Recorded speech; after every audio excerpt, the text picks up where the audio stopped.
আমার বাবা কাজের সূত্রে বর্ধমানে থাকতো এবং তার একটা বন্ধুও থাকতো, কিন্তু প্রায় বন্ধুটি বাবার কাছে টাকা চাইত, কিন্তু দিতে না পারলে অনেক রকম ঝামেলা হতো। সেই দিনও হয়তো টাকার জন্যই ঝামেলা হয়েছে। 2025 সালের মার্চ মাসের 24 তারিখ রাত 10:23-এ আমি আর মা খেয়ে উঠলাম, আর হুট করে মার ফোনে খবর আসলো আমার বাবা নাকি সুইসাইড করেছে। কথাটা শুনে মা সঙ্গে সঙ্গে ভেঙে পড়ে, এবং আমিও লোকটি অর্থাৎ বাবার সঙ্গে যে থাকতো ওনার সাথে কথা বলে জানতে পারি যে উনি বাড়িতে ছিল না। বাড়ি ফিরে দেখেছিলেন যে আমার বাবা আর নেই। কিন্তু আমরা ওনার কাছে ফটো দেখতে চাইলে উনি ফটো দেখাতে রাজি ছিলেন না। আমরা হাসপাতালে নিয়ে যাওয়ার কথাও বলি, কিন্তু উনি তাতেও রাজি নন। শুধু বলেছিল যে তোমরা এসে নিয়ে যাও, কিন্তু আমাদের পক্ষে এত তাড়াতাড়ি যাওয়াটা সম্ভব ছিল না। তবে একদিন পর ওই লোকটি আমার বাবাকে নিয়ে হাসপাতালে যায়, আর 4 দিন পর আমরা বাড়িতে বডিকে নিয়ে আসি।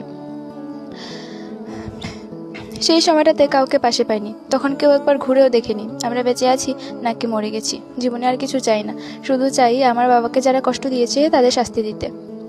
যাদের বাবা নেই তারাই একমাত্র বুঝবে বাবা না থাকার কষ্টটা আসলে কি। আমি এমনিতে খুবই স্ট্রং, বাট এই স্টোরিটা শুনে আমার সত্যি চোখের জল আটকাতে পারলাম না। ব্যাস এইটুকুই বলবো যে ভগবানের উপর কিছু ছেড়ে না দিয়ে নিজে শক্ত হাতে হাল ধরো, আর যারা তোমার বাবাকে মেরেছে তাদেরকে শাস্তি দাও।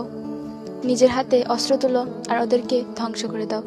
ব্যাস আমি এইটুকুই বলবো, আর কিছু বলার নেই।